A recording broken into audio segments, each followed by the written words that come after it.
Toshkentda dahshatli avariya. 19 yoshli haydovchi ona va uning 2 farzandini urib ketdi. 15-fevral kuni Toshkentda dahshatli yo'l transport hodisasi sodir bo'ldi. 19 yoshli Spark haydovchisi ona va uning 2 farzandini urib ketdi. Hodisa Yunusobod tumanidagi Amir Temur prospekti soat 8:15 atrofida ro'y bergan.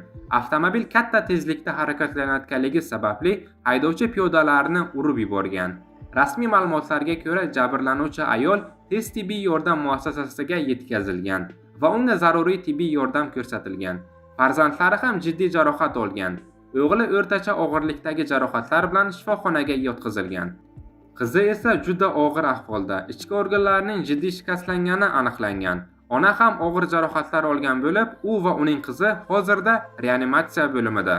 Ayni paytda Toshkent shahar yo'l harakati xavfsizligi boshqarmasi hodisa yuzasidan tergovgacha bo'lgan tekshiruv ishlarini olib bormoqda.